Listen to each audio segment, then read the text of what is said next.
Untuk mendukung channel ini, jangan lupa like, komen dan subscribe dan aktifkan lonceng kuning agar tidak ketinggalan video selanjutnya.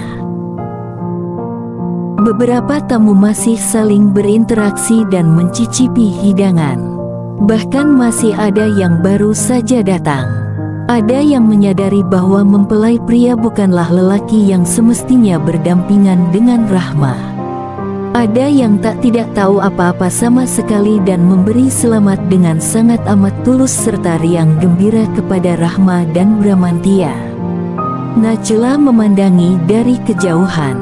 Ada rasa lega, ada rasa haru. Ia yakin ini adalah yang terbaik. Tapi itu sebelum Najla menyadari kehadiran Andi. Ya, di hadapan Rahma dan Bramantya kini ada Andi yang tampak terbelalak tak percaya. Di sebelahnya, Bu Yana juga tampak sama syoknya. Najla buru-buru menghampiri mereka. "Kok Pak Bramantya duduk di pelaminan?" tanya Andi terbata-bata. Rahma tertunduk. Bramantya baru saja hendak membuka mulut untuk menjawab saat Najla tiba-tiba saja sudah berdiri di sebelahnya. "Iya, alhamdulillah tadi ijab kabul sudah dilaksanakan dan Mas Bramantya sudah resmi menjadi suami Rahma." Andi semakin terbelalak. Bu Yana tampak berusaha menguasai diri. "Wah, kalau begitu, selamat ya, Pak Bram, Rahma, dan Bu Najla." "Terima kasih," jawab Najla dengan nada suara tetap setenang sebelumnya. Andi tak mengucapkan apapun, hanya mengangguk sambil berusaha menyunggingkan senyum yang justru lebih mirip seperti seringai aneh. "Silakan menikmati hidangannya, maaf ala kadarnya." Erma, yang berdiri tak jauh dari mereka, mempersilakan sambil menunjuk meja hidangan. Ia berusaha tetap ramah sebagai tuan rumah walaupun merasakan kecanggungan di sana. Bu Yana dan Andi mengangguk sopan, lalu mengambil hidangan yang tersedia. Setelah mereka duduk, Andi segera membuka aplikasi pengirim pesan dan mengetikkan banyak hal. Lalu ia melirik ke arah Bramantya dan Rahma. Dan dengan sudut sedemikian rupa agar tak terlalu kentara, ia memfoto kedua mempelai. Lalu tampak jarinya mengklik send. Tanpa Andi sadari, Bu Yana memerhatikannya sejak tadi. Ia mengernyit dan menduga-duga. Saat memahami apa yang kira-kira Andi lakukan, Bu Yana segera berdiri, pura-pura mau mengambil minum, lalu diam-diam mendekati Najla dan berbisik memperingatkan bahaya yang mungkin akan terjadi. Najla terbelalak dan berterima kasih kepada Bu Yana. Najla segera mendekati Rahma dan Bramantya dan menjelaskan kekhawatiran Bu Yana. "Aku nggak peduli kalau Lena datang," tukas Bramantya. Rahma menatap Bramantya ketakutan. Najla merasakan ketegangan ini dan dia pun menjelaskan kepada suaminya kenapa menurutnya Bramantya dan Rahma harus segera pergi. "Mas boleh saja nggak peduli sama diri Mas sendiri. Tapi kasihan Rahma dan orang tuanya kalau Lena sampai mengamuk di sini." Bramantya mengerang kesal. Bersamaan dengan itu, Bu Yana dan Andi menghampiri. Wajah Andi tampak kesal. "Maaf, Rahma, Pak Bram, Bu Najla, saya dan Andi pamit dulu. Kepala saya pusing dan tiba-tiba badan saya lemas. Saya datang sama Andi, jadi Andi terpaksa mengantar saya pulang." Andi benar-benar menahan diri untuk tidak mengomel. Sebenarnya ia memilih menunggu Lena datang ke rumah reyot ini, tapi Bu Yana memaksa bahkan mengancam jika Andi tak mengantarnya pulang, Bu Yana tak akan merekomendasikan Andi untuk menggantikan posisinya jika ia sampai meninggal dunia kelak. Andi yakin usia Bu Yana takkan lama lagi karena ia semakin digerogoti penyakitnya. Jadi, bodoh kalau ia sampai kehilangan kesempatan menggantikan perempuan penyakitan ini. Karena, walaupun Lena sudah menjadi istri Bramantya, tampaknya temannya itu tak bisa membuat suaminya mengangkat Andi menjadi manajer. Bahkan suaminya menikah lagi saja dia tidak tahu. Bu Yana melirik Andi yang sudah melangkah ke motornya. Ia lega Andi mau diajak buru-buru pulang. Paling tidak, Andi tidak akan bisa melaporkan lagi apa-apa yang dilakukan Bu Najla untuk mengantisipasi kedatangan Lena ke rumah Rahma. Lena marah-marah tak keruan di mobilnya. Sial, Najla memang perempuan bodoh. Pasti dia yang sudah mengatur semua sampai-sampai penjaga apotek sok kecakapan itu menikah sama Mas Bram. Bukannya dia mau nikah sama pacarnya. Kok jadi gini? Lena menyetir seperti orang mabuk, menyalip sana-sini dengan kecepatan tinggi. Ia sudah tak memedulikan keselamatan dirinya. Ia harus segera tiba di rumah Rahma. Ia terus-menerus memeriksa peta untuk memastikan berapa lama lagi ia bisa sampai di sana. Masih 1,5 jam lagi. Menyesal tadi ia ke Jakarta untuk ketemuan dengan teman-temannya. Ia pergi karena ia pikir toh Mas Bram tidak akan datang siang-siang. Mas Bram sedang menghadiri pernikahan Rahma. Mana ia tahu, kalau ternyata Mas Bram justru menjadi mempelainya. Lena tancap gas, sebisanya memanfaatkan jalur yang belum padat karena sebentar lagi ia akan memasuki wilayah yang super macet. Betapa ia sudah tak sabar ingin mengunyeng-unyeng dua perempuan sok suci itu. Najla dan Rahma, Bahrun dan Erma, dengan dibantu Tante Delia dan beberapa orang lainnya bergegas merapikan rumah mereka. Untung saja tak ada lagi tamu lain yang datang. "Ayo, ayah, kita harus pergi," desak Erma. Bahrun tampak sangat kesal. "Seharusnya kita hadapi saja perempuan itu. Ayah nggak takut." Tapi kata Bu Najla, "Bu Najla, Bu Najla terus," potong Bahrun. "Seharian ini kita diatur-atur terus sama dia." Erma ingin mendebat lagi tapi ia melihat semua orang di sana sedang memerhatikannya. Ia pun urung. Percuma debat sama si ayah, malah jadi makin lama di sini. Ya udah, terserah kalau ayah mau menghadapi istri kedua Nak Bram. Mamah si ogah. Lalu Erma pun mengambil tas besar yang sudah ia persiapkan dan melangkah keluar rumah. Lena sudah tiba di jalan dekat rumah Rahma. Ia melihat lagi titik yang sudah di-share oleh Andi tadi lalu mencari tempat untuk parkir.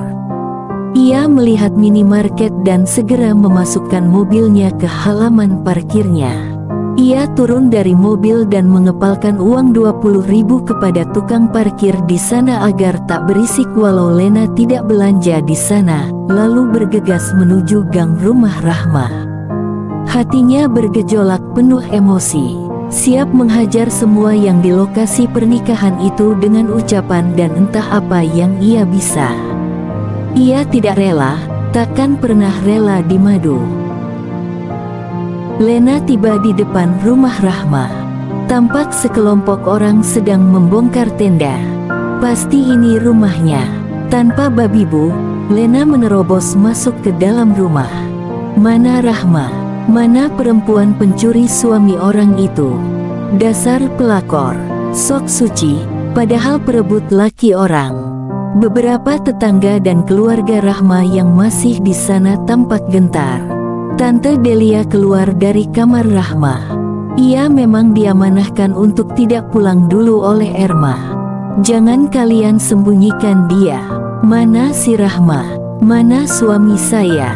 Belum sempat Tante Delia menjawab, terdengar suara, "Suami kita, maksud kamu?" Lena berbalik, terkejut. Di hadapannya, di ambang pintu rumah Rahma yang sempit, sudah ada Najla, berdiri dengan tenang, tak ada gentar di wajahnya. "Kemana Mas Bram? Ini pasti ulah Kak Najla, kan? Kak Najla yang suruh Mas Bram nikah sama perempuan itu. Ini sudah takdir Allah. Jangan bawa-bawa Allah, Kak." "Astagfirullahaladzim. Lena, sadar, istighfar. Dalam setiap urusan, kita harus selalu membawa Allah serta. Bullshit, Mas Bram dan Rahma sudah pergi sejak tadi. Akad sudah selesai. Tak ada yang bisa kamu lakukan di sini. Sebaiknya kamu pulang. Hari ini jadwal Mas Bram ke rumah kamu, kan? Hak kamu akan tetap dipenuhi. Mas Bram akan ke rumahmu nanti malam sesuai janjinya, jadi tak perlu mengamuk di sini. Lena maju dan mendekatkan wajahnya ke hadapan wajah Najla. Kak Najla sakit jiwa. Gila, mana ada perempuan yang menikahkan suaminya dengan perempuan lain. Bahkan sampai 2 kali. Apa sih mau Kak Najla? Apa yang dicari? Makin bergairah. Ya, kalau suaminya punya banyak istri. Plak, refleks, tangan Najla melayang ke pipi Lena. Lena membelalak dan hendak membalas tapi tangannya sudah lebih dulu ditahan oleh Najla. Kalau kamu pikir aku lemah, kamu salah. Sebaiknya kamu pergi dari sini sekarang sebelum semua keluarga dan tetangga Rahma tak dapat menahan amarah mereka. Lena melihat ke sekeliling dan mendapati orang-orang di sana tampak tak segentar sebelumnya. Bahkan seorang laki-laki terlihat berusaha menahan marah. Sebaiknya Anda pergi sekarang sebelum amarah saya meledak. Tempat ini hanya pantas untuk orang yang dekat dengan Allah, yang selalu membawa Allah di hatinya. Saya nggak akan pergi sebelum saya bertemu dengan perempuan yang telah merebut suami saya. Kali ini Tante Delia maju. Mau apa bertemu dengan Rahma? Mau marah-marah? Mau memakinya? Bu, bukankah ibu juga sudah merebut Pak Bramantia dari Bu Najla?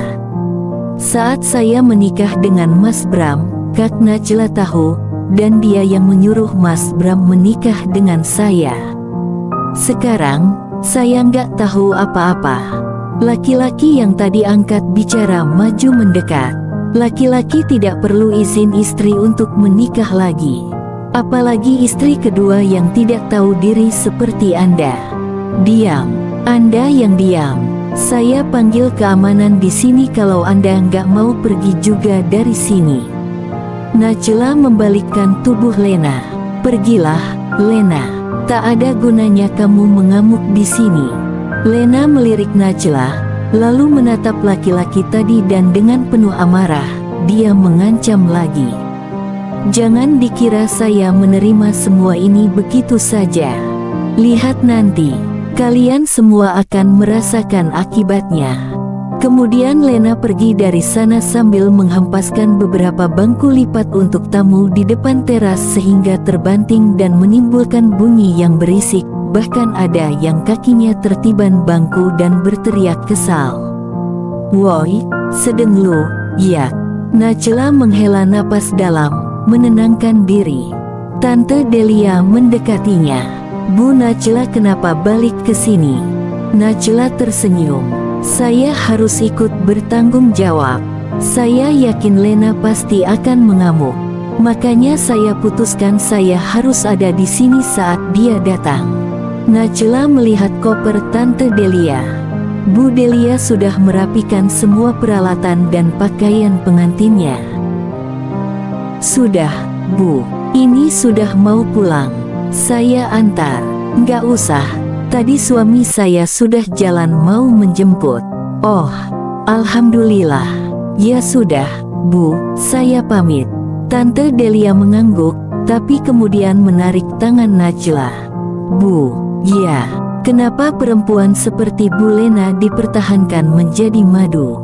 Bu Najla nggak minta Pak Bram menceraikannya saja.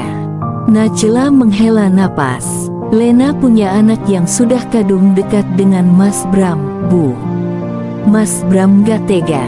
Oh, petik 2. Najla tersenyum dan mengangguk sopan. Saya pamit ya, Bu. Anak-anak sudah nunggu di rumah. Assalamualaikum. Mari, semua, Assalamualaikum. Najla juga mengangguk kepada karib dan kerabat Rahma di sana, lalu pergi meninggalkan rumah yang telah menjadi tempat pernikahan suaminya dengan sang istri ketiga. Di mobil, Bramantia dan Rahma masih sama-sama terdiam. Rahma menahan air mata sedemikian rupa.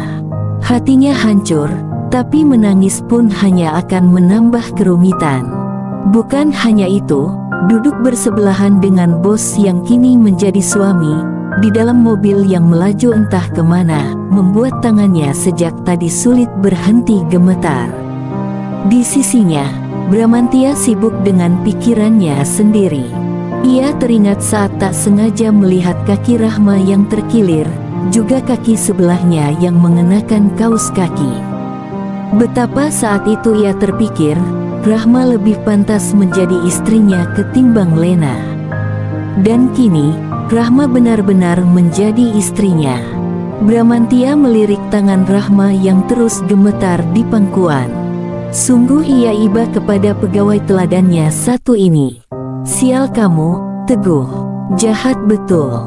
Teguh baru saja tiba di Garut bersama ibunya, di rumah sepupu bapaknya, Bineneng. Mereka disambut hangat. Tak ada yang menyadari betapa mata Teguh terus berkaca-kaca dan kosong. Alhamdulillah, sudah lama kalian tidak pulang ke Garut. Itu makam bapaknya Teguh teh sudah tidak terurus, ucap suami Bineneng yang lebih cerewet ketimbang istrinya. Hampura, maaf, Kang. Ini si Teguh kan sibuk kuliah sambil kerja. Susah banget dicari waktu buat berangkat ke sini. Seakan tak ada masalah yang mereka sebabkan dan tinggalkan begitu saja di rumah Rahma. Ibu Teguh menjawab dengan ceria, terus beramah tamah dengan riang. Teguh muak mendengarnya, tapi ia harus mengikuti permainan ini. Memasang senyuman palsu. Tapi tiba-tiba, Teguh, kamu kapan menikah? Dek, pertanyaan basa-basi dari suami Bineneng terasa sangat menohok bagi Teguh dan juga ibunya. Namun tentu saja, Ibu Teguh langsung menjawab, lagi-lagi seakan tidak ada skenario lain yang mereka abaikan pagi tadi. Selesai kuliah dulu, kerja yang benar dulu, beli rumah dulu, beli mobil dulu. Baru deh nanti menikah. Tapi, bukannya Teguh sudah ada calon? Ya, kan Teguh pernah cerita, suami Bineneng tak semudah itu dialihkan ternyata. Ah, enggak juga, hanya teman kok, Kang. Ingin rasanya Teguh berteriak dan mengatakan yang sesungguhnya, bahwa kepergian mereka ke kota ini, pembicaraan barusan, kebohongan-kebohongan ibunya, semua terasa begitu menyakitkan. Tapi yang dapat ia lakukan hanyalah berdiri dan pamit keluar. Maaf, saya agak pusing, mungkin karena efek perjalanan di bus tadi. Saya mau cari angin dulu di teras. Teguh meninggalkan ibunya yang sesaat sempat memandanginya dengan curiga. Namun, kemudian Tutik menatap tasnya dan merasa tenang. Karena ia bisa memastikan, Teguh takkan menghubungi Rahma. Ponsel anaknya semata wayang itu masih tersimpan rapi di tasnya. Bramantia melajukan mobil mereka ke rumahnya di pinggiran kota Bogor. Najla mengusulkan agar Bramantia membawa Rahma ke sana karena di sana ada saudara jauh Bramantia, sepasang suami istri paruh baya, yang memang ditugaskan menjaga dan merawat villa tersebut. Dengan begitu, Rahma tidak akan merasa berduaan saja dengan Bramantia dan saat Bramantia harus ke rumah Lena nanti malam, Rahma tidak akan sendirian. Rahma tidak berkomentar saat Bramantia menjelaskan semua. Ia hanya diam dan diam. Pun saat mereka tiba di rumah yang lebih mirip villa atau tempat peristirahatan tersebut dan Bramantia memperkenalkannya kepada Mang Rojak dan Biim, yang sudah diberitahu sebelumnya mengenai kedatangan mereka oleh Najla, Rahma hanya mengangguk sesopan mungkin, berusaha tersenyum namun sulit. Biim segera mengantar Rahma ke kamar tamu. Sebenarnya Najla menyuruh mengantar ke kamar utama tapi ada foto Najla dan Bramantia di sana, sehingga Biim mengambil inisiatif untuk memilihkan kamar tamu saja. Di kamar itu, saat sudah sendiri, Najla menangis sejadi-jadinya. Solusi macam apa ini? Lebih baik batal saja pernikahannya. Tapi semua sudah terlanjur terjadi. Rahma menenangkan dirinya. Kamu bisa minta cerai kapan saja, Rahma, jangan takut. Setelah itu, kamu pergi dari kota ini, pergi entah kemana ke tempat tak ada seorang pun yang mengenal kamu. Toh Pak Bram berjanji takkan menyentuhmu jika kamu tak ingin. Jadi kelak kamu bisa memulai hidup baru tanpa ada jejak sedikit pun bahwa kamu sudah pernah menikah, sehingga tak akan ada mulut jahat yang bisa menghakimimu. Tok tok tok, tiba-tiba terdengar suara ketukan di pintu. Rahma tak tahu harus berkata apa. Ia pun tak berani membukakan pintu. Tapi kemudian Biim masuk dengan membawa secangkir teh hangat dan beberapa buah pisang goreng di piring. Neng, si Akang Bram ingin bicara katanya. Disuruh masuk ke sini atau? Jangan, seru Rahma buru-buru. Saya keluar aja. Biim mengangguk, lalu mempersilakan Rahma keluar lebih dulu. Nanti kalau sudah selesai bicara, dimakan yaitu pisangnya. Rahma mengangguk sebelum keluar kamar dan menemui Bramantia di ruang tengah. Ya, Pak, ucap Rahma kepada Bramantia yang sedang menatap keluar jendela. Bramantia berbalik dan tersenyum, lalu menoleh ke Biim di dekat Rahma. Bi, dibawa aja ke sini pisang goreng dan tehnya. Baik, Kang. Biim segera mengambil kembali penganan yang ia bawa ke kamar Rahma tadi dan meletakkannya di meja. Setelah Biim keluar, Bramantia pun mulai bicara. Rahma, saya tahu, yang terjadi di antara kita ini tak terbayangkan sebelumnya. Tapi bagaimanapun, sekarang saya punya kewajiban atas diri kamu. Kamu bisa tinggal di rumah ini, ajak orang tua kamu. Saya akan datang beberapa hari sekali ke sini. Tampak ada ketakutan di wajah Rahma. Bramantia menyadari kenapa Rahma merasa begitu dan buru-buru menjelaskan. Tenang, saya hanya akan datang untuk mengecek kondisi kamu, memastikan kamu baik-baik saja. Bahkan jika kamu tidak mau bertemu dengan saya juga tak apa. Saya bisa tanya ke Biim dan Mang Rojak. Tapi saya nggak mau tinggal di sini. Saya mau pulang ke rumah orang tua saya. Bramantia menghela napas. Andai saya bisa melepas kamu kembali ke sana. Masalahnya, tadi Lena mengamuk di rumah orang tua kamu. Air mata Rahma menetes. Paling tidak, sampai Lena tenang, kamu sebaiknya tetap di sini. Bramantia kali ini menyatakan dengan tegas. Demi kebaikan Rahma sendiri. Pekerjaan saya gimana, Pak? Bramantia terkejut Rahma masih memikirkan pekerjaannya. Ia tersenyum. Kamu tetap memiliki pekerjaan itu kalau kamu mau. Tapi biar sekarang ditangani Bu Yana dulu. Jika keadaan sudah lebih kondusif, kamu bisa kembali memegang cabang Persada. Rahma mengangguk dan tertunduk. Bramantia berdiri. Saya pamit dulu. Saya harus menemui Lena dan membereskan semua ini. Kamu baik-baik di sini. Kasih ke saya alamat di mana orang tua kamu menginap malam ini. Besok pagi, saya akan kirim sopir untuk menjemput dan membawa mereka ke sini. Rahma kembali mengangguk. Saya pamit. Assalamualaikum. Waalaikumsalam, jawab Rahma lirih. Ia mengangkat wajah, mengira Bramantia benar-benar sudah pergi. Tapi ternyata Bramantia berbalik dan menatap dirinya. Pandangan mereka bertabrakan dan Rahma segera menunduk kembali. Dimakan pisang gorengnya, diminum teh hangatnya. Sejak tadi kamu belum makan apa-apa. Saya sudah minta Biim memasak untuk makan malam kamu nanti. Masakan Biim enak banget. Kamu pasti suka. Bramantia tersenyum walaupun Rahma tetap menunduk dan tak menatapnya balik. Lalu ia pun pergi, meninggalkan istri ketiganya sendiri pada malam pertama mereka, demi menemui istri keduanya. 5 tahun yang lalu, ia tak pernah menyangka hidupnya akan serumit ini.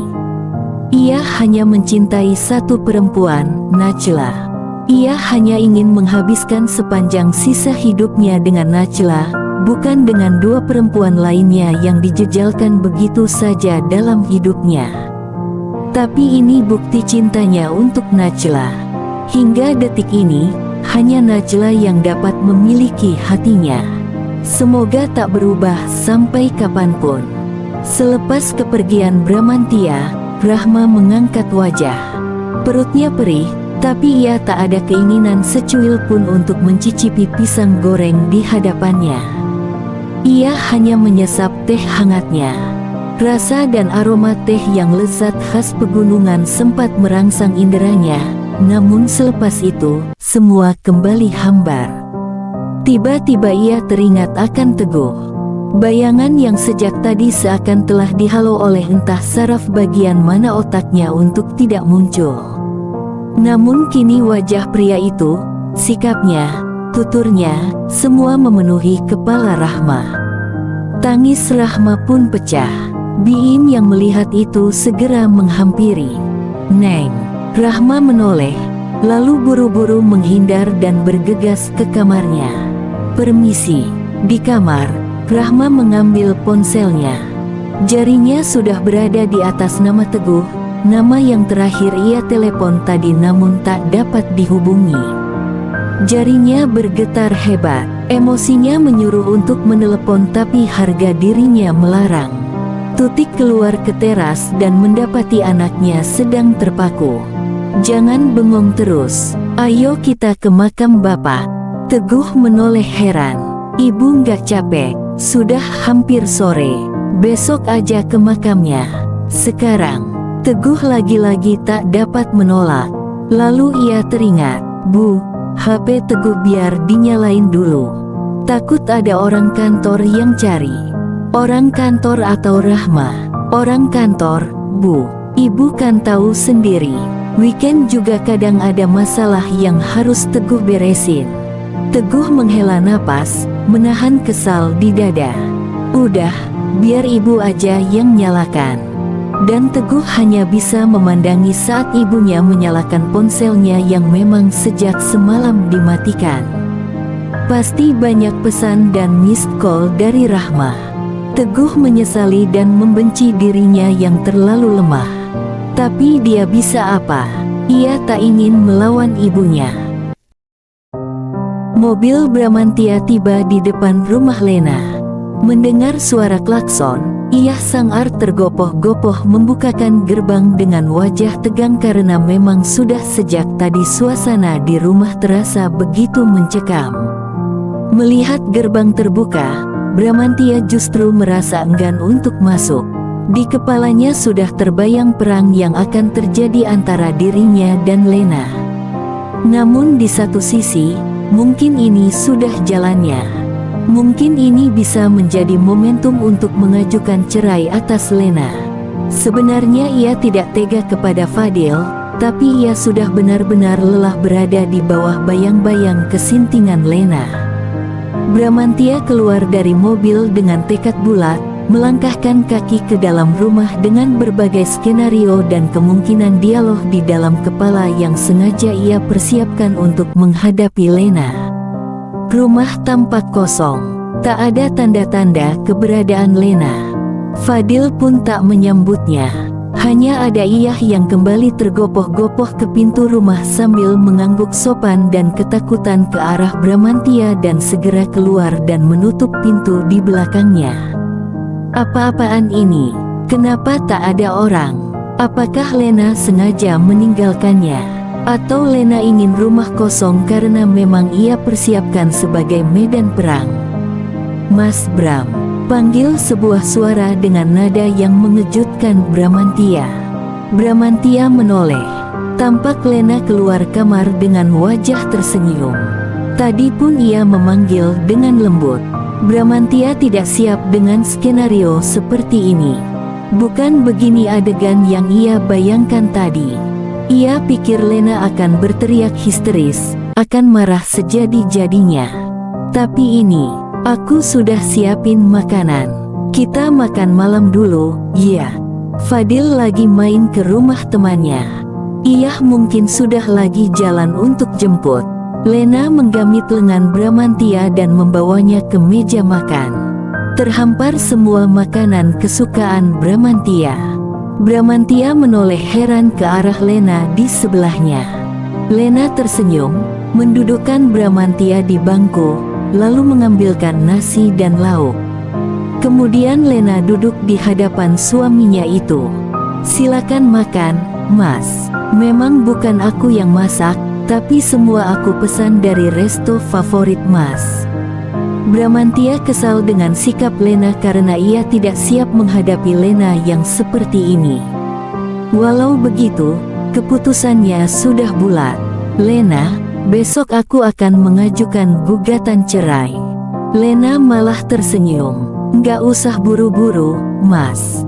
Aku tahu, Mas baru aja menikah lagi tadi, kan? Sampaikan maafku ke Rahma dan keluarganya, juga ke Kak Najla, karena tadi sudah mengamuk di sana. Lena menghela napas. Sungguh, aku malu dengan sikap aku, Mas. Mas mau memaafkan aku, kan? Lena menatap Bramantia dengan mata sayu penuh penyesalan. Ia yakin, Bramantia akan mengurungkan niat untuk menceraikannya. Apalagi ia sudah mempersiapkan segala sesuatunya untuk menyenangkan lelaki di hadapannya ini. Bramantia pasti akan melupakan rencananya untuk bercerai. Rahma melirik makan malam yang dibawakan Biim ke kamarnya tadi. Makanan sebelumnya saja tidak ia sentuh, sudah dibawakan makanan baru. Mungkin si Neng gak suka yang tadi. Jadi Biim bawakan ini. Enak, Neng. Jamin.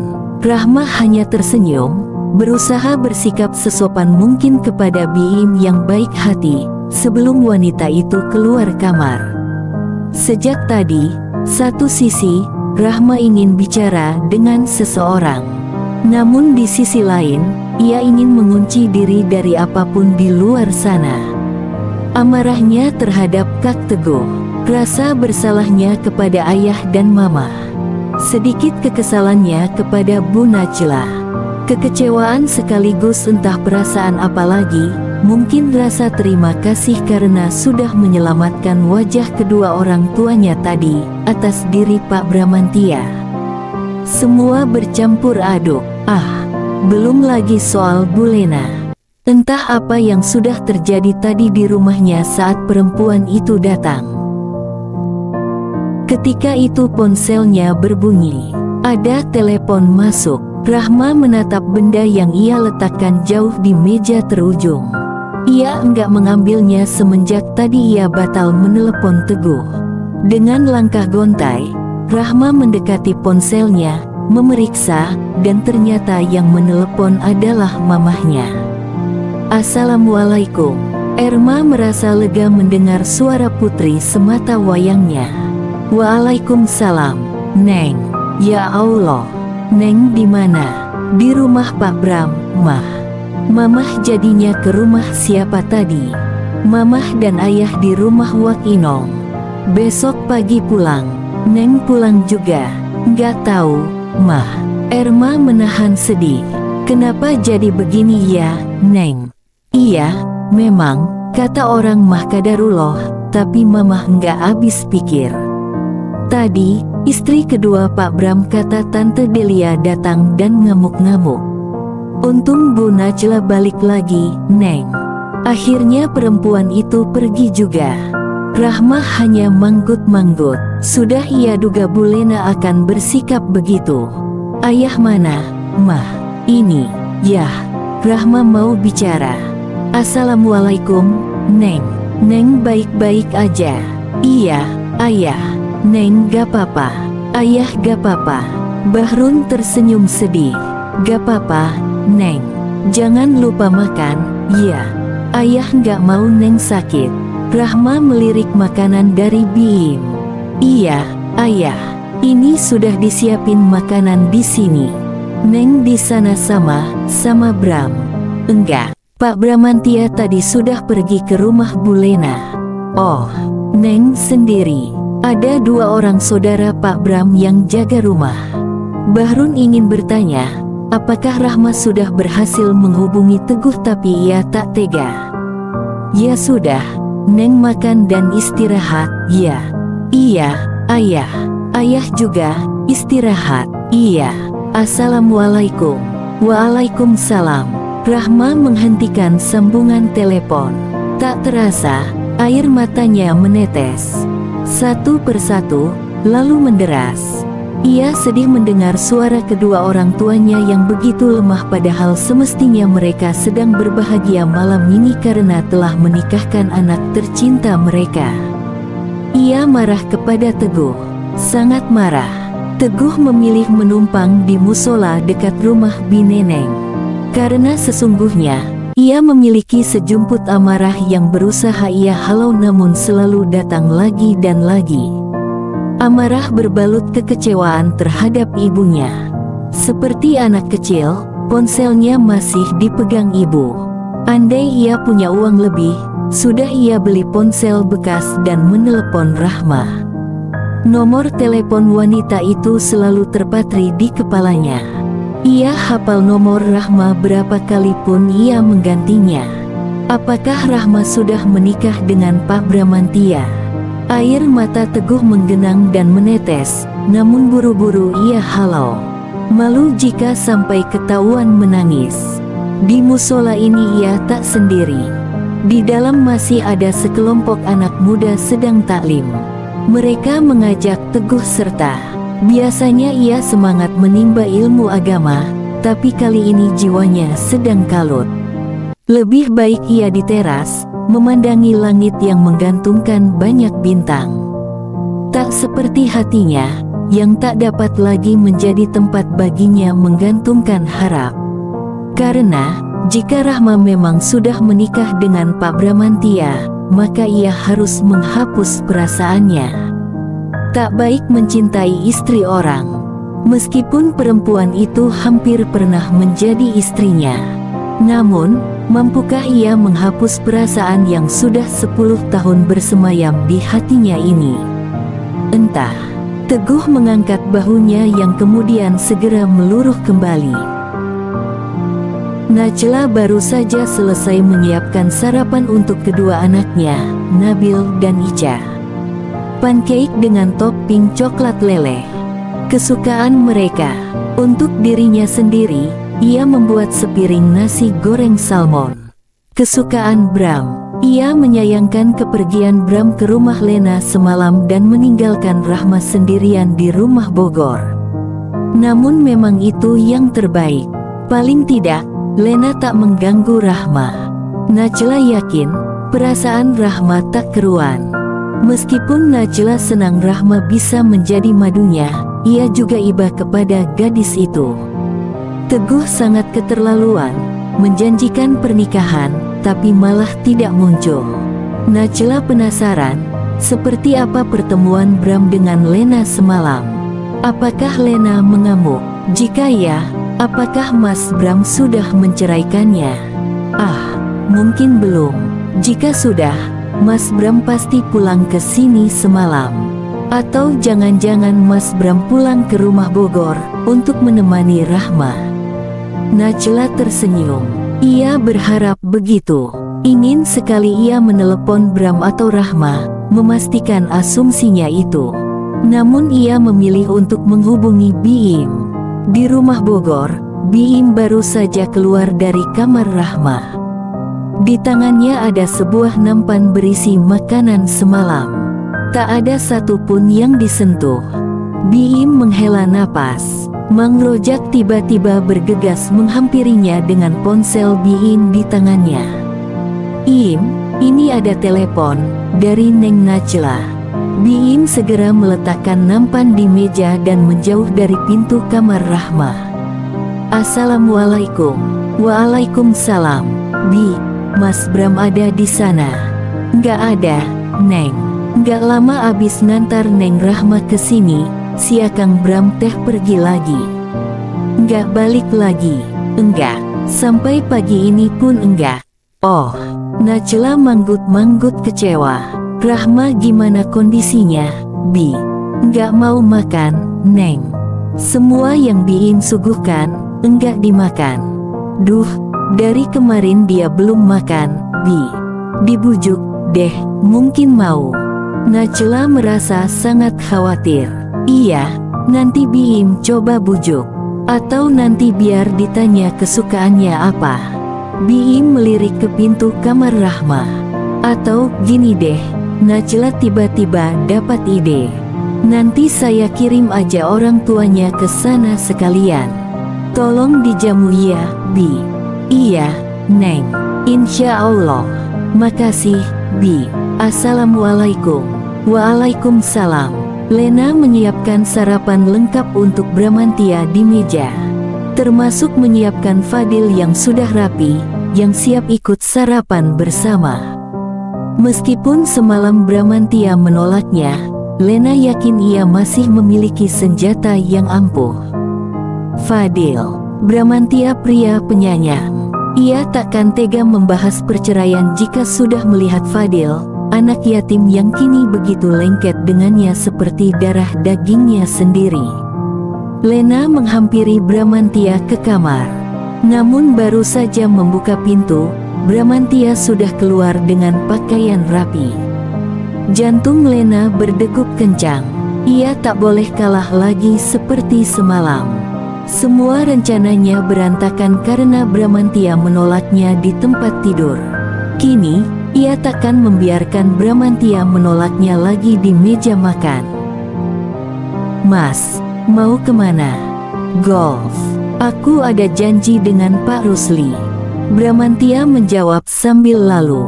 Kakinya sedang bergegas ke arah pintu menuju garasi untuk menghindari Lena saat terdengar suara Fadil. "Ayah." Bramantia menghentikan langkahnya. Diam-diam Lena tersenyum lega. Seperti skenario, Fadil memanggil Bramantia tepat pada waktunya. Dan seperti perkiraan Lena, Bramantia menghampiri anak tirinya. "Fadil, semalam kemana? Kok ayah tunggu-tunggu, kamu nggak pulang-pulang?" Bramantia berjongkok di hadapan Fadil. Fadil segera memeluk Bramantia. "Fadil main di rumah Nathan, ayah. Nathan nggak bolehin Fadil pulang sampai malam." Bramantia memeluk Fadil dengan perasaan bersalah. Menceraikan Lena berarti melepaskan anak ini. Anak yang rapuh karena kehilangan papa kandungnya dan akibat sikap mamanya yang bodoh. "Fadil, di HP Fadil, sudah ada nomor ayah, kan? Kalau nanti ayah jarang kesini, Fadil telepon aja. Ya, kalau kangen." Lena membelalak. Sial. Mas Bram sepertinya sedang mengucapkan salam perpisahan dengan Fadil. "Emang ayah mau kemana? Kok jarang kesini?" Fadil berkaca-kaca, mulai mewek. Lena segera berjongkok di sebelah Bramantia. "Ayah nggak akan kemana-mana. Ayah hanya sibuk." Lena menoleh ke arah Bramantia. "Mas, aku antar ke mobil." Bramantia berdiri, mengecup kepala Fadil, lalu melangkah menuju garasi. Lena mengikutinya dari belakang. Walau darahnya mendidih, ia tetap berusaha tersenyum. Ia takkan membiarkan Bramantia melepaskan dirinya dan Fadil. Paling tidak, sampai Lena bisa menemukan lelaki lain yang lebih berada daripada Bramantia dan bisa menafkahi dirinya dan Fadil dengan lebih baik. Lena hanya menatap saat Bramantia masuk ke dalam mobil dan menutup pintunya. Namun ia mengetuk jendela mobil yang tak kunjung dibuka oleh Bramantia. Dengan malas, Bramantia membuka jendela. "Mas, aku tahu, aku bukan perempuan sesempurna Kak Najla dan Rahma, tapi aku bersedia memperbaiki diri. Aku akan belajar agama dengan lebih serius. Aku akan menjaga Fadil dengan lebih perhatian. Aku akan melayani Mas Bram dengan lebih baik. Aku akan. Cukup, Lena. Jangan ceraikan aku, Mas. Beri aku kesempatan. Jendela di sebelah Bramantia sudah bergerak kembali ke atas dan sudah setengah menutup. Lena berbisik tegas. Demi Fadil, Mas. Kasihan dia. Bramantia memejamkan matanya sesaat. Selalu saja Lena menggunakan anak itu untuk mempertahankan pernikahan ini. Anak yang bahkan bukan anak kandung Bramantia. Namun ada sesuatu pada anak itu yang mengingatkannya pada masa kecilnya. Bramantia juga bukan anak kandung ayah sambungnya. Tapi perhatian dan kasih sayang beliau sangat melekat di hatinya. Tak ada yang tahu mengenai hal ini. Bahkan Najla pun tidak tahu kisah masa kecilnya yang sempat sangat kelam. Ia ingin Fadil mendapatkan kasih sayang yang sama dengan yang ia terima dari ayah sambungnya dulu. Namun jika ia menceraikan Lena, perempuan itu pasti akan menikah lagi dengan entah siapa. Bagaimana jadinya nasib Fadil kelak? Bersambung.